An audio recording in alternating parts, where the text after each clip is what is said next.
ibyaha. Yesu arafata aransayura, arafata aransayura, nari mu mwijima ukomeye, none aramurikira.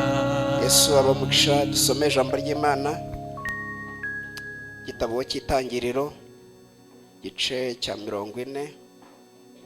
Itangiriro igice cya 40, igitabo cyoroshye kukigeraho rwose. Itangiriro igice cya 40, muhagere mbabwire umurongo dusoma.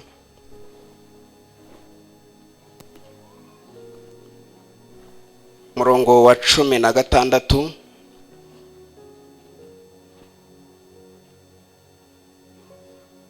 Itangiriro igice cya 40 murongo wa 16. Aravuze ngo wamuvuze imitsima mukuru yumvise yuko amusobanuriye ibyiza, abwira Yosefu ati nanjye narose nikoreye ibyibo 3 by'imitsima yera, kandi ikibo cyo hejuru y'ibindi cyarimo imitsima yokeje y'uburyo bwose. Nshyira Farawo, ibisiga biyindira ku mutwe iri mu kibo. Subiremo. Aravuze ngo wamuvuze imitsima mukuru yumvise yuko amusobanuriye ibyiza, abwira Yosefu ati nanjye narose nikoreye ibyibo 3 by'imitsima yera, kandi ikibo cyo hejuru y'ibindi cyarimo imitsima yokeje y'uburyo bwose. Nshyira Farawo, ibisiga biyindira ku mutwe iri mu kibo. Some Abakolosayi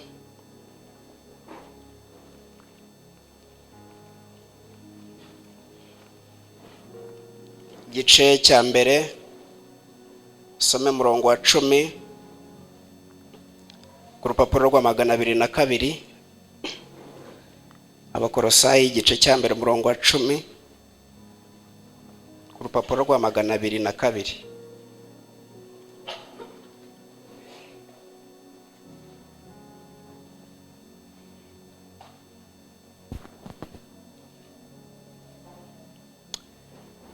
Abakolosayi igice cya mbere umurongo wa 10. Ndumva impapuro zikivuga, murebe ku rupapuro rwa 202 kugira ngo biborohere. Yego. Bibiliya iravuze ngo mugende nk'uko bikwiriye ab'umwami wacu, mumunezeze muri byose, mwere imbuto z'imirimo myiza yose, kandi mwunguke kumenya Imana. Nimuvuge ngo amen. Rwandiko rwa 2 Pawulo yandikiye Abakorinto igice cya 5 murongo wa 21. Rwandiko rwa 2 Pawulo yandikiye Abakorinto igice cya 5 murongo wa 21.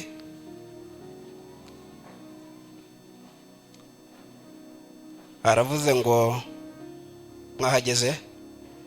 Aravuze ngo kuko utigeze kumenya icyaha, Imana yamuhinduye icyaha ku bwacu, kugira ngo muri we duhinduke gukiranuka kw'Imana. Ibyahishuwe igice cya 3 murongo wa 11 niho dusoreza. Ibyahishuwe igice cya 3 murongo wa 11. Aravuze ngo dore ndaza vuba. Aravuze ngo ndaza vuba, ngo nimuvuga agakurikiyeho, nimuvuge cyane. Mwabibonye ko ari komeza ibyo ufite, ntabwo ari kimwe ni byinshi. Komeza ibyo ufite, hatagira ugutwara ikamba ryawe. Nimuvuge ngo amen. Nshaka ko tuganira iminota mike, hanyuma tugasenga Imana, kandi ngira ngo aha amasaha ageze yaratwemerera kurya ijambo ry'Imana. Aya masaha yo yegereza abantu babitegura kujya ku meza asanzwe na meza y'Imana. Rero ndabona amasaha araya rwose. Imana ihimbazwe ko yaduteguriye ameza meza. Imana nihimbazwe. Bibiliya ivuze amagambo, iryo dusomye rya mbere abantu baranimyoje kuko bumvise atari inkuru ziryoshye. Mwese ko muvyumvise se? Umvise ari inkuru zitaryoshye, ariko kandi dusoreje ku nkuru ziryoshye, nagira ngo tubihuze hanyuma dusenge tuzanasoze binaryoshye nyine. Bimwe mu bintu Imana yagaye abagalatiya, yabagaye ko batangije iby'umwuka ariko bagasoresha iby'umubiri. Irababwira ngo mwatangije iby'umwuka ariko mugeze aho mubisoresha iby'umubiri.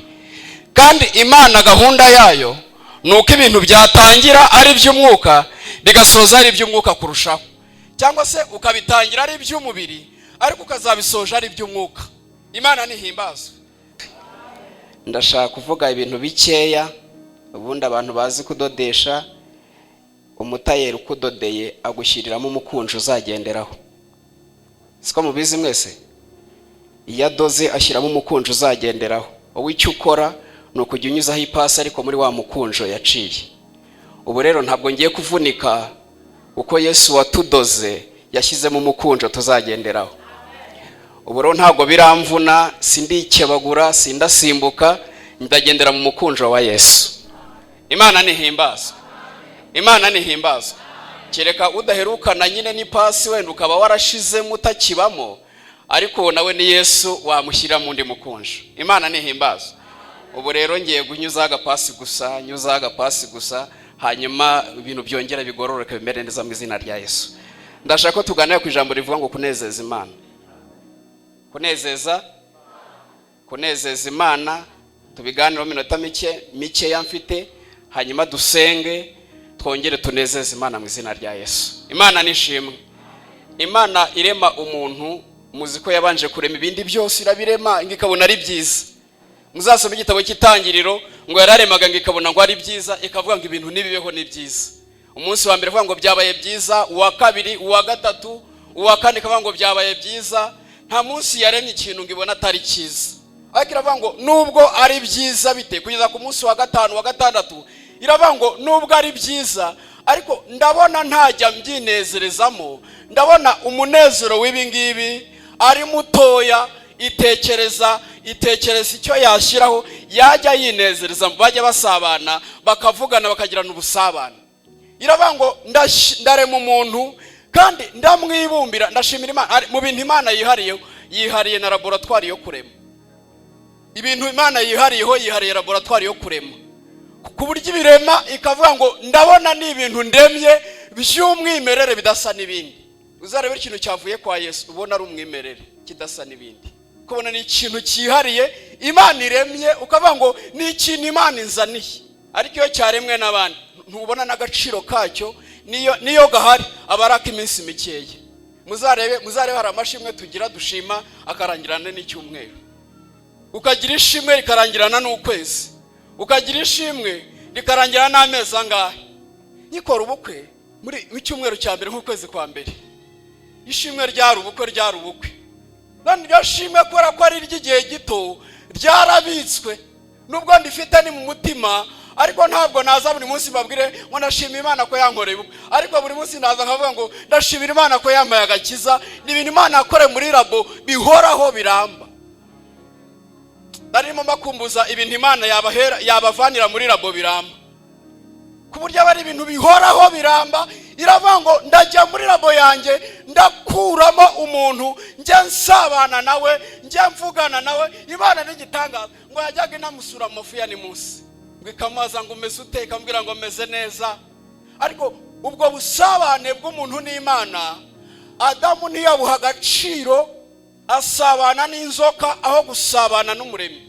Akanya gato yahaye inzoka ko gusabana nayo kamutesheje ubusabane buhoraho n'Imana. Gatoya ngo ahita amenya ibintu utajyaga amenya kubera akanya yahaye inzoka, kandi Imana yari ikwiye umwanya wose ngo basabane ku mwuzuro. Yaje kuvamo rero Imana irema ikindi gisubizo. Imana iteka ihora ishaka gusabana n'umuntu. Bivuga ngo pla ya mbere cyangwa se ibya mbere byanze irategura ubundi buryo ihora isabana n'umuntu. Niyo mpamvu itaguha amahoro niyo wagiye. Niyo mpamvu niyo wagiye gusabana n'ikindi kintu itaguha amahoro. Yakuzana neza cyangwa nabi, ariko ikakuzana mu busabane bwayo nawe. Nicyo gihora kinejeje Imana, nugora isabana nawe muvugana ikunezerwa, kuko nicyo kiremwa yahumekeye mu mwuka w'ubugingo bwayo. Imana nihabwe icyubahiro. Imana nihabwe icyubahiro. ndashaka kunezeza Imana ntabwo ari ibintu bahimba. Nabonye perime basige ngo barazihimba mu ndyo guhariya nubwo bazinyuza mu cyuma zikagaragara atarizo, na diplome nazo wazihimba, ariko kunezeza Imana ntibabihimba, babikura mu muntu wanejeje Imana witwa Yesu. Ntabwo kunezeza Imana babiterateranya, ntibabidoda, n'ibintu bituruka mu muntu wanejeje Imana kandi ari mu mibabaro kugira ngo agukururire mu munezero w'Imana. Iyo udafite uwo rero bikomokaho, niyo babihimba, niyo babikwigisha, niyo wabiririmba ntibihura, ntibikunda. Kunezeza Imana biva mu muntu wanejeje Imana witwa Yesu.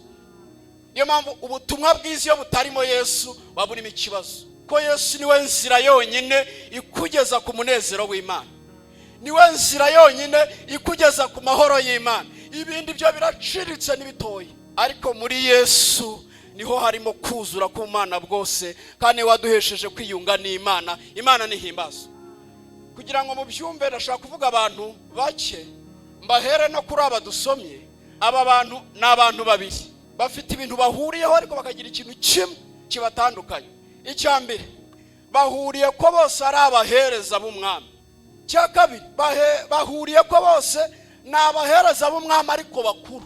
Igikurikiyeho, ni abahereza b'umwami ariko ukurikije inzozi barose, bose bafite iminsi ingana, bose iminsi bafite ni 3. Uwo bahereza n'umwe, umurimo bakora n'umwe, amazina yabo namwe, ko bose ni abahereza bakuru, ariko igitangaje ntabwo bahuje iherezo.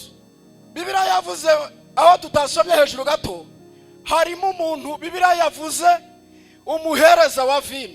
Umuhereza wa vino ngo yararose, ngo arota agiye kubona ngabona umuzabibu urahishije, ngo uhishije uzana ibibabi byiza, uzana n'imbuto, ngo abona afite igikombe mu ntoki cy'umwami, ngo agiye kubona ngabona soromye kuri ya mizabibu, ngo aragenda akamurira muri cya gikombe, ngo aragenda ahereza umwami. Urumva atasubiye guhereza.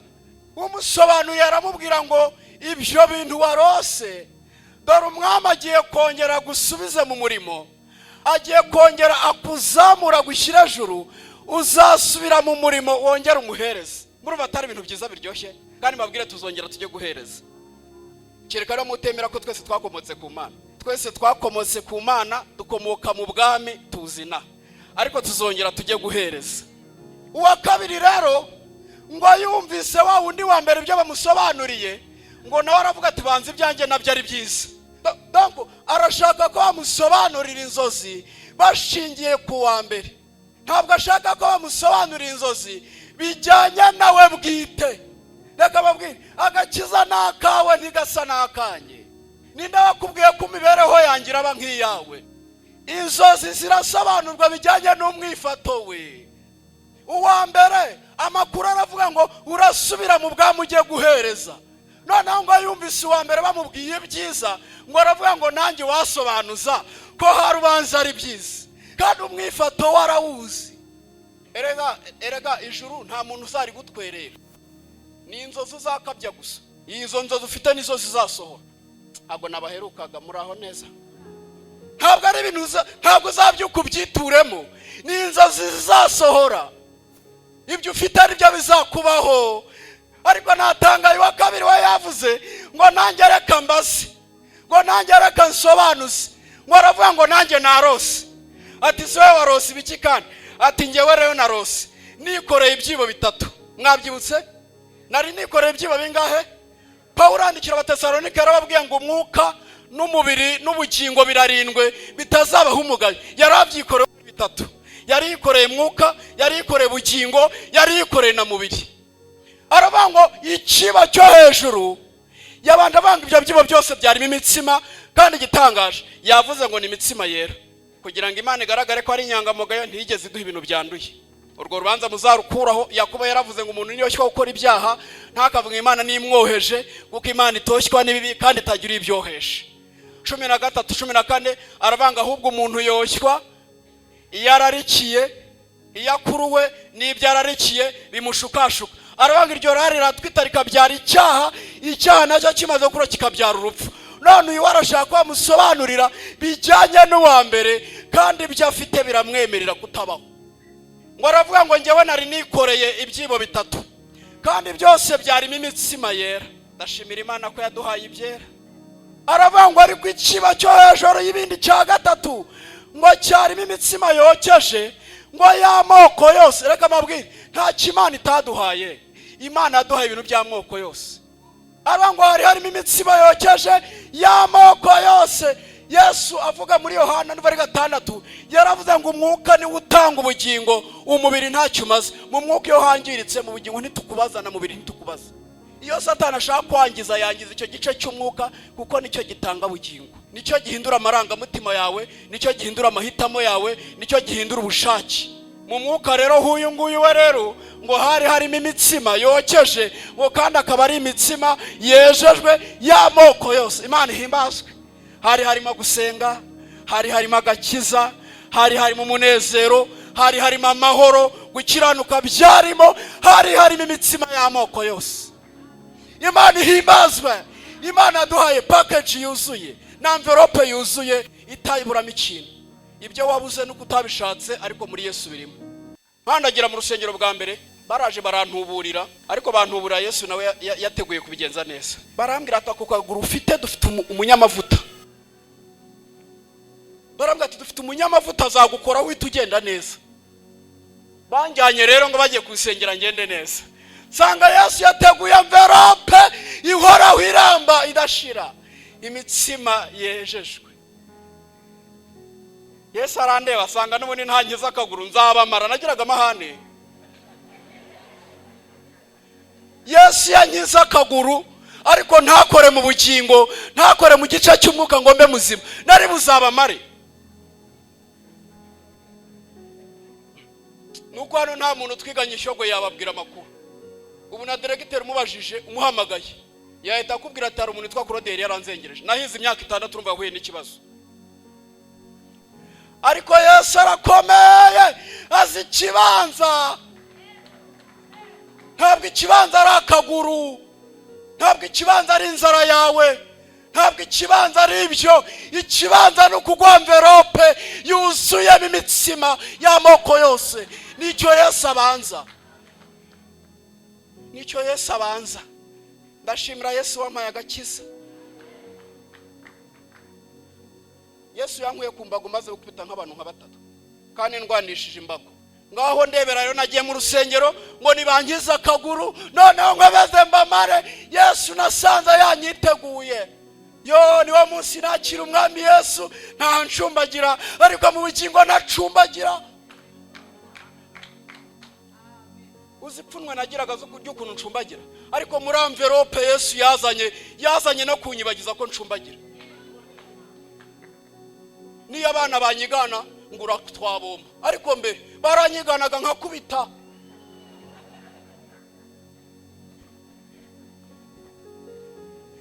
Turashimira Yesu waduhaye envelope yuzuye, yaduhaye imitsima. Yesu yaduhaye envelope yuzuye imitsima. Imana nihimbazwe, n'ikiba cyuzuye imitsima. Yo Imana ishimwe, Imana ihimbazwe. Amaze kumagakiza nimbaga nkuraho, ngenda n'amaguru, ariko ndacyacumbagira, ariko mu bugingo ndi muzima. Umurimbyi yavuze ngo none mpora mu mahoro, umutima ni muzima, ariko icyatumye anshungura akanyiza ntabwo nkizi. Aravuga ngo nari mu isayo y'ibyaha, aramfata aransayura. Aravuga ngo nari mu mwijima ukomeye, none aramurikira. Imana nihimbazwe, Imana nihimbazwe. Yesu yakoze ibikomeye muri twebwe. Yesu abwira Nikodemu, yaramubwiye ngo nkuko Mose yamanika inzoka mu butayu, niko umwana w'umuntu azamanikwa, kugira ngo Yesu umuntu umwizera ahabwe ubugingo buhoraho. Ndashaka kubabwira imvano yo kunezeza Imana ni ukureba ku musaraba, ukamwizera Yesu, ugakira, ukakira ubuzima bwo kumunezeza. Ibindi byose wapi? Duhereze Imana icyubahiro, yarakoze. Ubu mvuze kano kamwe, mwebwe mufite byinshi. Sinabonaga se mutangiye gutera za haleluya zo mu mutima. Mwari mwibutse envelope Yesu yabaguraniye. Uretse mwe mu ndeba, ariko nge sinzi niba nanacumbagira. Ariko mbere nari mbizi, nge nari mbizi ko ncumbagira. Buryo wanyiganaga nkagukubita. Bango kugira ngo ngarure icyubahiro cyanjye nakoreshaga imbago. Ubu icyubahiro cyanjye kiri muri Yesu. ntabwo kiri mu mbago, ntikiri mu bindi, kiri muri Yesu. Uyu rero we, uyu muvuzi w'imitsima rero we yavuze ngo nanjye ari munsobanurire. Baravuga ngo narose ibyibo bitatu, ngo icyo hejuru cyarimo imitsima y'amoko yose. Natangaye ngo gahunda yari afite niyo kujya guhereza umwami, ariko ngo ibisiga byaje ngo bimurira ku mutwe. Yewe data w'imyaga barokore Imana. Ubwo icyo bivuze yasigaranye ibyibo, kuko ibisiga byo ntibirya ibyibo. Ntabwo ibisiga birya ibyibo. Uzi ko ibisiga byatwara imitsima nkakomeza nkaribwiriza rikemera? Murabyemera ko byakwemera? Muzi ko ibisiga byatwara imitsima ibyibo nkabisigarana nkaririmba bigwa kunda? Muzi ko ibisiga byatwara imitsima nkahanura bikemera? Nyamara byakunda. Burasi byakunda we. Muzi ikintu gitangaje kirimo? Umwami nawe arabizi ko asigaranye ibyibo gusa, imitsima yagiye. Umwami nawe arabizi ko imitsima ntayibamo, ahubwo hasigaye ibyibo byonyine. Ari ibyibo gusa bisigayemo, imitsima ibisiga byarahiriye kandi byanayimazemo. Umva ikintu rero bamusobanuriye. Bamubwiye ngo inzozi zawe zo ziroroshye, ntabwo zigoye. Niba wabonye ibisiga biza bikarya imitsima bikayikurira ku mutwe igashiramo ikagenda. Niyeze nkubitana n'umuntu twasenganye ahantu, Mahombe nawe abiziho ko twarabanye cyane. Abantu basenga bakajya bigisha n'umubatizo ahantu, bakigisha umubatizo abantu bakabatizwa. None dukubitanye, twakubitaniye hejuru mu Kigali. Mahombe ariye yibuka twigeze dusengera mu Kigali. Turakubitana rero turamaze, umeze uti? Ati meze na. Ati mwese muvuye? Ati tuvuye gusenga. Ahita ambaza ati ariko ko numvise ngo wakoze ubu kukirangiza waba arabigenje ute? Ndamubwira nti nizeye umwami Yesu. Arambwira ati tubarokore twarabamenye, ntabwo kwizera kubaho. Kandi yigishije abanyamubatizo barabatizwa bajya mu matorero, ariko kubera yuko inyoni ibisiga byari imitsima aratubwira ngo kwizera ni kubaho. Icyo kabiri yaratubwiye ngo mu bintu nicuza amasengesho yo kwiriza nakoze. Murumva ibisiga bitaramufashe? Murumva bitarayitwaye? Nahise nikanga, nibaza abantu bose yigishije umubatizo bakubitanye ibintu yababwira, yabaroga. Niyo mpamvu Imana afasha agakiza ntikubake ku muntu, ikakubaka kuri Yesu, kugira ngo niba watekereje ko ari we byanyuzemo ntabwo wowe utazagwa. Ukurikije igihe twakirijwe tuba twaraguye, ariko Imana yafashe agakiza iragafata ikubaka kuri Yesu gusa, kugira ngo niba wakwigisha umubatizo, niba waririmbye neza ugakizwa, niba wigishije ugakizwa, ntabwo nawe utazagwa. N'ibintu Imana yihariye, nababwiye ngo ni rabo ya Yesu yo kurema yonyine. Kandi iyo njya kurebera ku muntu mba naraguye, ariko agakiza ni ibintu Imana yubatse yestaye muri Yesu gusa, ku buryo umuntu wakwigishije wawe ufata nk'icyitegererezo agwa wowe ntugwe, ku buryo asubira mu rwagwa wowe ntujyeyo, ku buryo abumujura akabibandi kandi yari umurokore ariko wowe ntujyeyo. Uzi icyamubayeho? Ibisiga byaramucunze birayirya biyikura ku mutwe, asigarana ibitebo, asigarana ibyibo. Ariko twebwe Imana ihimbazwe, turacyafite imitsima, iracyari mu byibo, iracyari mu byibo. Ubundi nyiri umusore nibwo nabwirizaga cyane. Noneho nabwiriza abantu bakaza bakande bakambwira ati wowe tujunu tukubona uragwa vuba, uracyafite amaraso y'ubusore nayuko uje fatwe tumazemo imyaka myinshi tumaze guhora, ariko uracyafite amaraso ashyushye, turabona uzagwa vuba. Yo ntibamenye ko nafashe ahantu hatajya hacika, twafashe ahantu hadacika. Zigwa muri byavuze ngo nikomeje ku rutare, naho handi hose niki? Yo none ndacyakijijwe, Imana nihabwe icyubahiro. Ubwo icyo bavugaga muracyumva, babataga nuko agasore kabwiriza kuriya, ubusigaye mbwiriza nitonda. Noneho vuga n'utuntu mbese dusekeje. None umva icyo gihe harimo n'ibikomere byo kuba imfubyi, ukabona acumbagira n'inzara nyinshi cyane, nuko ubigisha izabamara.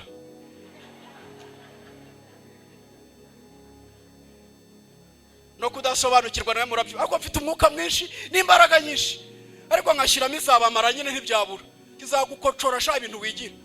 Simenye ko ubutumwa bwiza yo turashimira Imana ikiduhagazeho. Njyana numva Papa Jeff avuga ubuhamya bwe by'imyaka maze akijijwe n'ibintu yanyuzemo, avuga nuko twipfunditse kuri Yesu, nuko Yesu yadufasha akadukomeza, ubundi tuba twaraguye. Ku gitangaje hari abantu bisiga byaje barira imitsima ku mutwe, basigarana ibitebo. Bibiliya yavuze iki? Yandikiye Abakolosayi arababwira ngo nimugende uko bikwiriye ab'umwami, mumunezeze muri byose, mwere imbuto z'imirimo myiza, kandi mugende mwunguka kumenya Imana. Mugende mwunguka kumenya Imana. Iyo umenya umuntu ugomba kumenya n'ibiki akunda, kabiri ukamenya ngo n'ibiki yanga. Iyo utaramenya ibyo akunda ngo umenye ibyo yanga, ntabwo ubumuzi. Iyo umenye ibyo akunda uravanga ibi bintu akunda nzajya mbimuha, nzajya mbikora. Iyo uvuze ngo uyu muntu yanga ibi, bisaba ngo ubyange nawe, ntuzabimukorere, ntuzabimuhe, ntuzabimubwire. Ubwo nibwo ubuze umuntu. Iyo rero utaramenya ibyo Imana yanga ngo umenye ibyo ikunda, nturayimenya. Nubwo wayiririmba, nubwo wigisha wikarakasa nkanjye murambona, sinabwe ko nibagiye ko n'umugambo ufite. Urabona nimo ndasimbuka, hano bajye bangira impuhwe ati Mana we use Mana yanjye. Hari igihe njyafashwa rero, niyo mfashiwe nkasirimba hari ikintu kiba cyenda kumbaho. Niyo nsirimbye nkasirimba narada baravuga ati Mana we noneho karavunika baradufunga ntacyo ka. Nubwo wamenya kubyigisha ariko utaramenya Imana ngo umenye ngo ikunda iki, umenye ngo yanga iki, biri kure yo kunezeza Imana. Hari umuhungu umwe ngiye kubabwira wanejeje Imana, Imana iravuga ngo uranejeje, yitwa Yosiya. Kandi akababwira kunezeza Imana si imyaka, ntago bisaba imyaka, ntago bisaba igihe, ntago bisaba aho utuye, ntibisaba ibyo utunze. Kunezeza Imana bisaba kuba waricometse ku muntu wanejeje Imana yitwa Yesu. Yosiya ngo ajya ku ngoma asimbuye bita Amoni waruvuyeho asimbuye Manase. Ngo ajyaza asanga abantu bakoze ibyaha atitaye ku myaka 8. Aravuga ngo ngenda nezeza Imana, ntako kunezeza Imana bipfana n'imyaka. Ngo akigeraho ngo asanga urusengero rwarasenyutse, ngo asanga urusengero ngo rwagiye rwangirika. Aravuga ngo ndagoma nsa n'urusengero rw'Imana. Atangira kugusana. Imyaka mwayumvise yarafite, mwayumvise imyaka yarafite imyaka ingahe? Ngo mara gusana urusengero, ngo aratumye abwira ngo mugende mu rusane. Ngo mujye bari gusana, bari busane, ngo bavumburamo igitabo cy'amategeko cyari cyaratakaye ubwo urusengero rwasenyukaga. Reka ubwire kukubaza amategeko y'Imana ntago byakunda urusengero rwarasenyutse. Kukubaza ngo urumvira Imana, wakumvira Imana urusengero rwarasenyutse, ko igitabo kiri munsi y'ibyasenyutse. Yosiya rero muri cyo cyari marubaka arimo asana urusengero, ngo batoraguramo igitabo cy'amategeko, ngo barakimuzanira ngo agisomye, ngo asanga harimo amategeko y'Imana, ariko abandi ntibigeze bayasoma kuko urusengero rwarasenyutse rugwira igitabo ntibamenye iyo kiba. Babaho batagira amategeko kubera gusenyuka gusa. Iyo umuntu yasenyutse nta mategeko agira. Iyo umuntu yasenyutse nta gitabo cy'amategeko agira. Byabe nimwirwa mwigisha korari mwarushye mwago, uyu umuntu yasenyutse ni kwamera. Ngo aravanga ubwo mbonye igitabo cy'amategeko, ngo ahita afata umutambyi, ngo ahita afata n'umwanditsi, ngo aramubwira ngo nimugende mujye kumbariza Imana, muyimbarize ngo kino gitabo ndakigenza gute, ndagikora gute. Ngo Imana iramureba, ngo ireba Yesu ishyaka afite, ngareba kunezeza Imana afite. Ngo Imana iramubwira ngo nari nateguye ibyago, nari narabiteguye, ariko kubera umutima unezererwa, kubera umutima unezeza ugize, ntabwo ibyo byago bizakubaho, ahubwo uzagenda amahoro, uzasoza amahoro, urugendo rwawe uzarurangiza amahoro, kuko yanejeje Imana.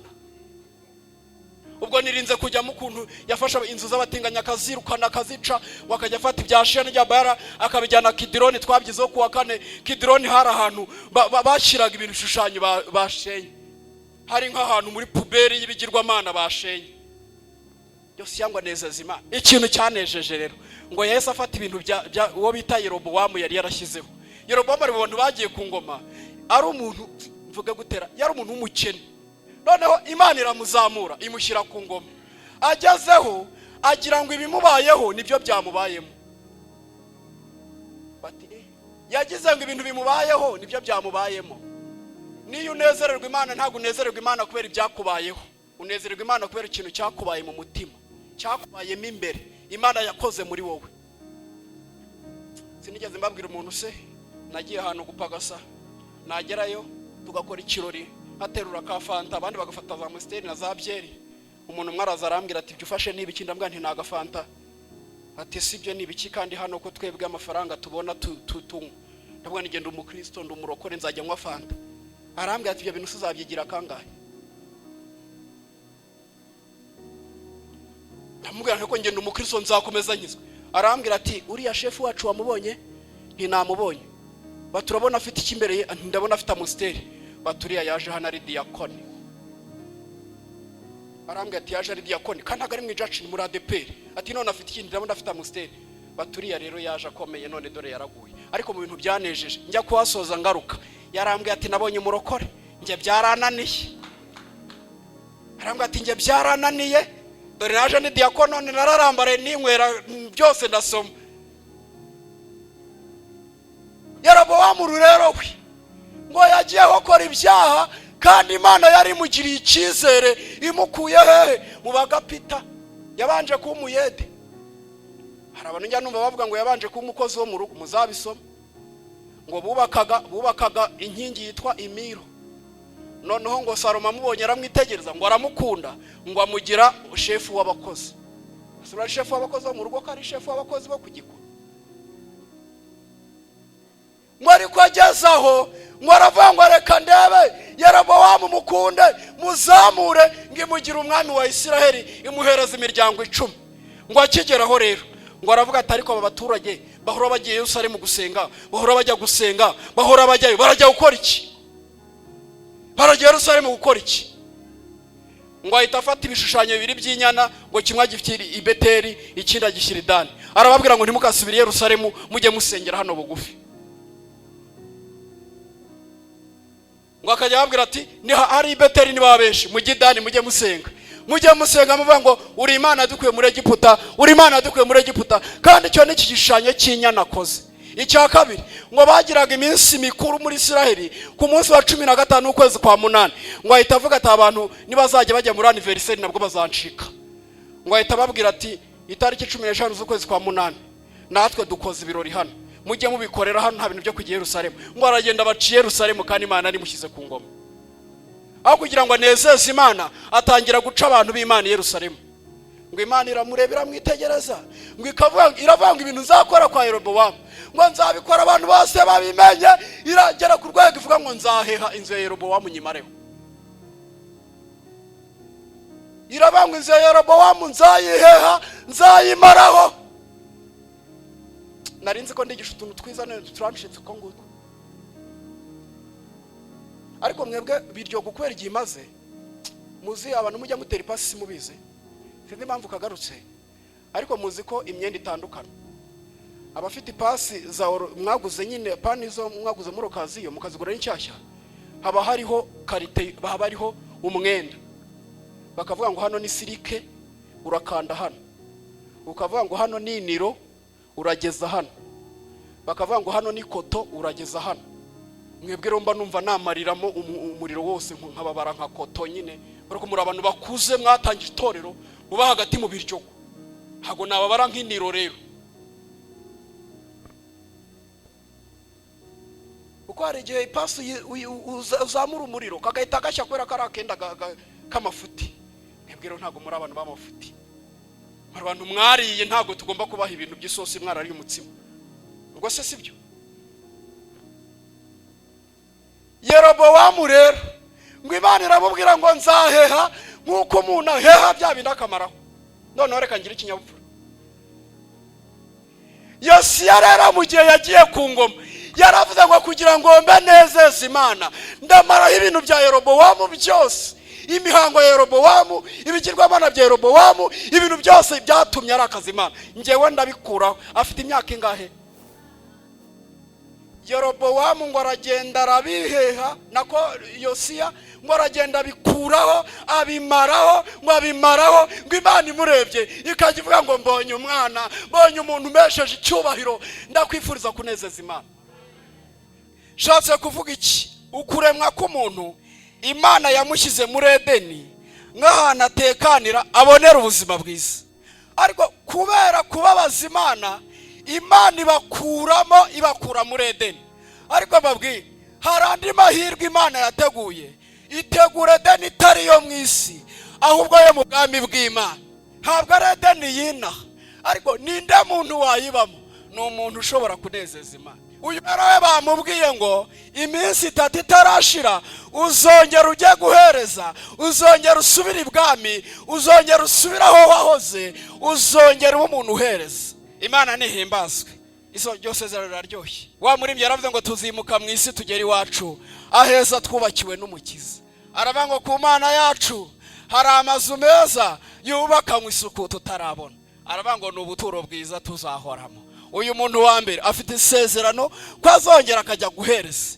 Uwa kabiri rero ni igitangaza, ngo yumvishe basobanuriye uwa mbere, ngo ahita avuga tuko nuvisa mu bw'ibyiza, nanjye buriye wamu byo narose. Uwa karambwa ati nanjye narose. Wowe se warose iki? Ngewe narose nikoreye ibyibo 3, hanyuma ibyo byibo bya imitsima kandi yera.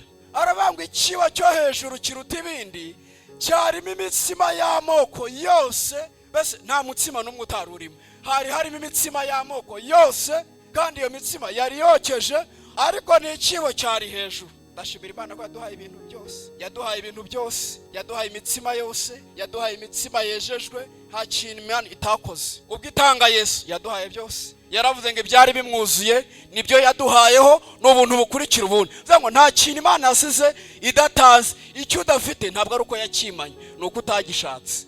Hanyuma rero uyu nguyu we ngo aramubwira ngo nubwo narose mbyikoreye, ariko nagiye kubona mbona ngiye guhereza umwami, ngiye gushyira umwami ngo muhereze, mbona ibisiga biraje biyindira ku mutwe ntaraho umwami. Niyo mpamvu mwimyoje mwumvise ko gahunda itaciyemo yo kugera ku ntego yaragamije.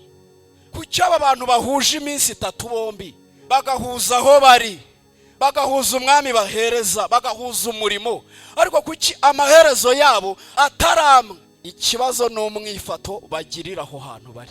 Umwifato bafitaho uragena aho bazajya, uragena iherezo ryabo, uragena aho bazatura, uragena ibizababaho. Nimundabara abantu babiri bari ku musaraba, ibisambo bibiri biri ku musaraba, hagati yabo harimo Yesu. Bese bafite amahitamo angana, bafite amahirwe angana, bafite uburenganzira bungana, ariko umwe ahitamo kubwira Yesu ngo nibura umwana w'Imana ikize natwe dukize. Undi warimo aravuga ngo ceceka, twebwe turazira ibyo twakoze, ariko uyu nta cyaha afite. Nta nubwo turi mu rubanza rumwe, ariko nta cyaha afite. Aramubwira ngo rata, ubwo uzaza mu bwami bwawe uzanyibuke. Undi ari muri wowe ikize natwe dukize, ariko undi arimo arabwira Yesu ngo nuza mu bwami bwawe uzanyibuke. Amaherezo ntabramwe, kandi amahirwe babonye namwe. Bose bari ku musaraba, umwe yavuze Yesu aramwumva, n'undi yavuze Yesu aramwumva, ariko Yesu yumvise ibintu bibiri bitandukanye, kandi mu gihe bari bafite kimwe. Umwe aramubwira ngo wowe mu kanya gatoya turahurira muri paradisi.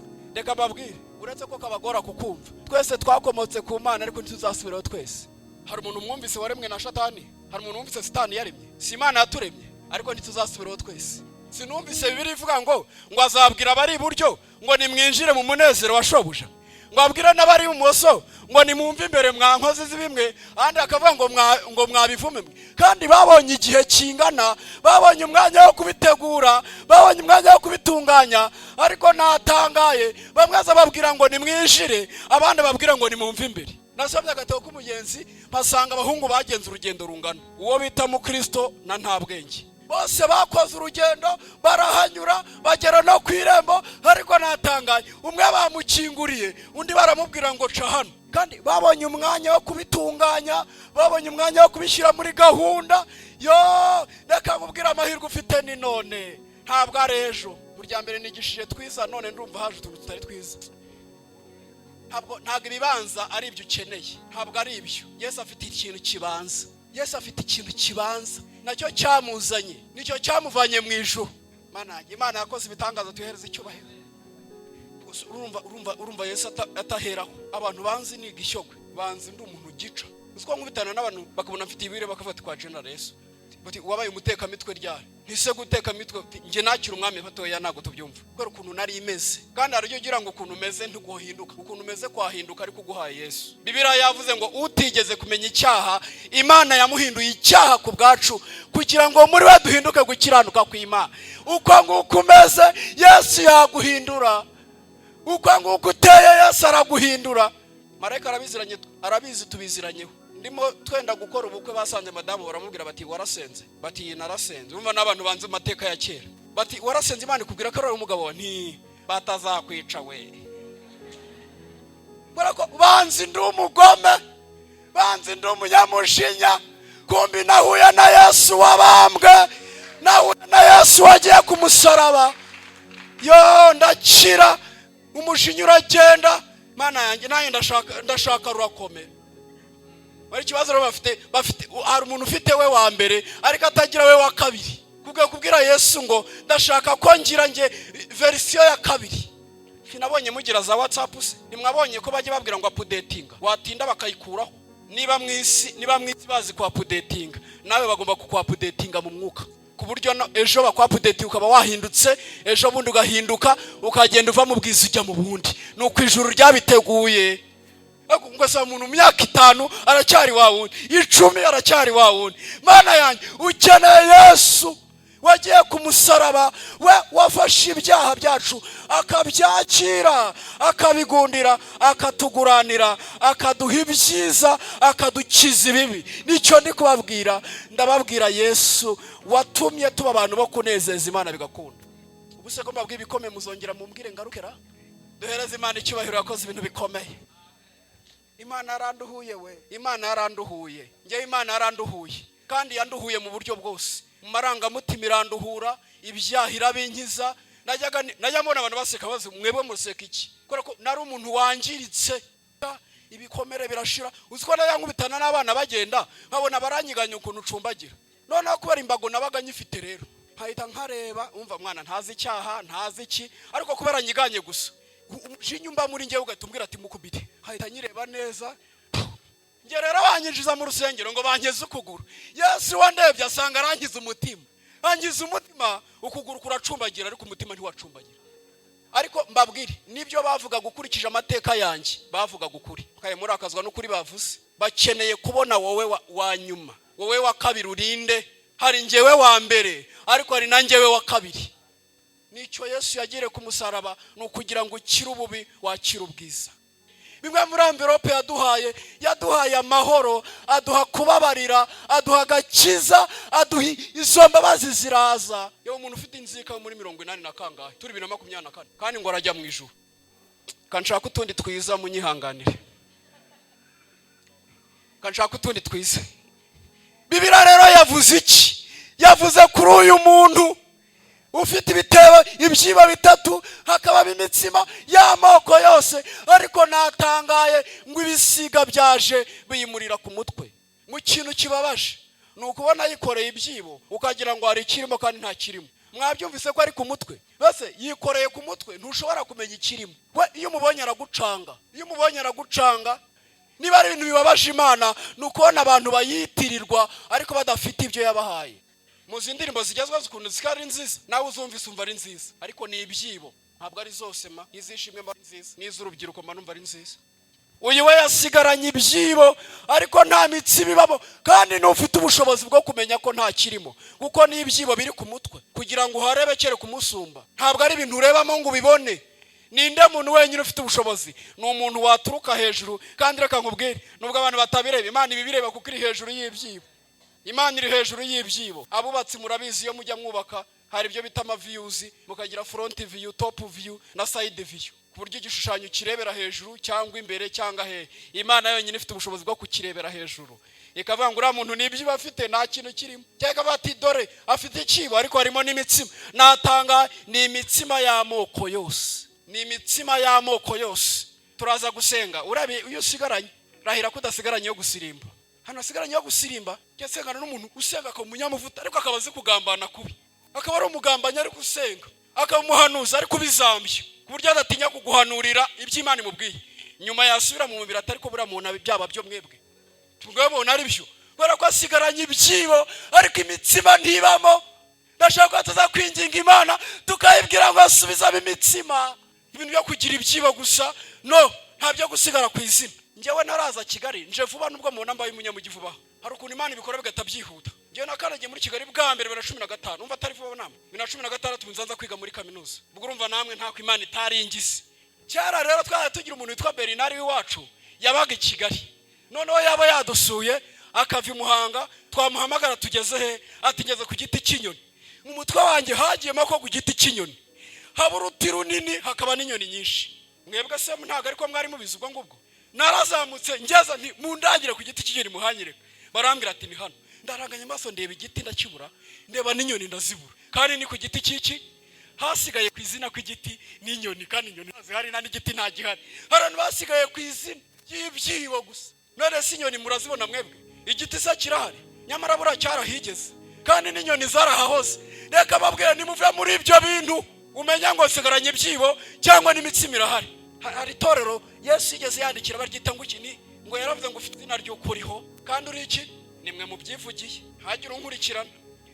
Ariko yasoje arigira inama uyu wera kugira ngo dusenge kuko nta wantumye iminota.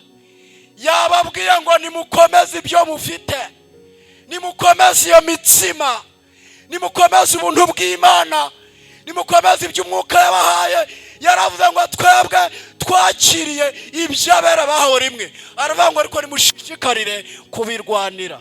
Asoza Paulo yabwiye Timoteyo mu rwandiko rwa mbere yandikiye Timoteyo igice cya 6:20 yaramubwiye ngo Timoteyo we uzi ko ashyizeho nako kantu Timoteyo we aramubwira ngo ujye urinda icyo wagabiwe uzibukira amagambo y'amanjwe n'ingirwa bwenge ziyita abantu b'Imana.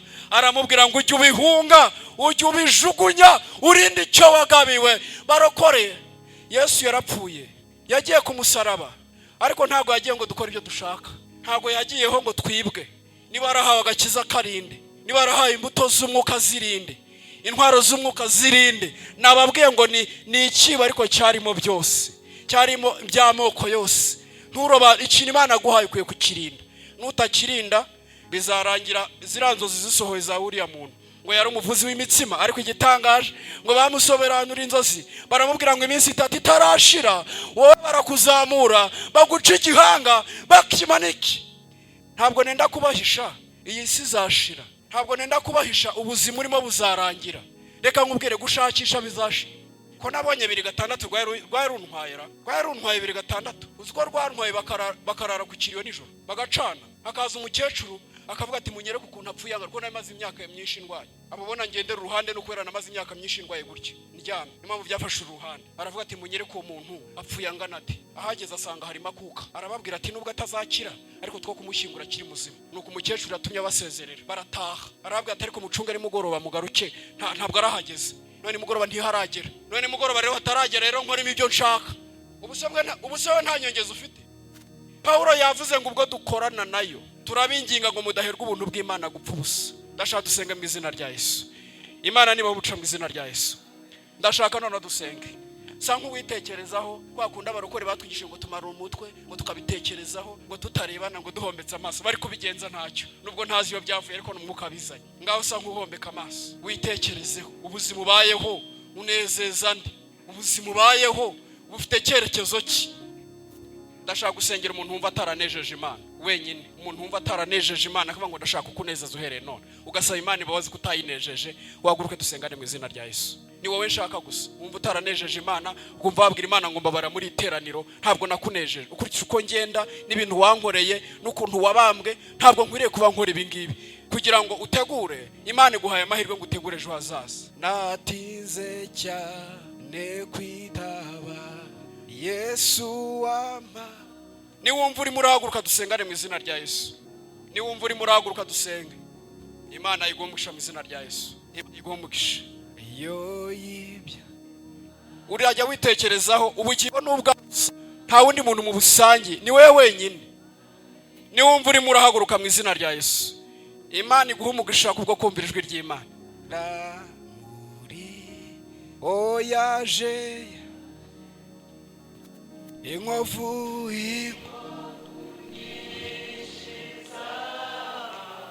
nizicumu izicumu.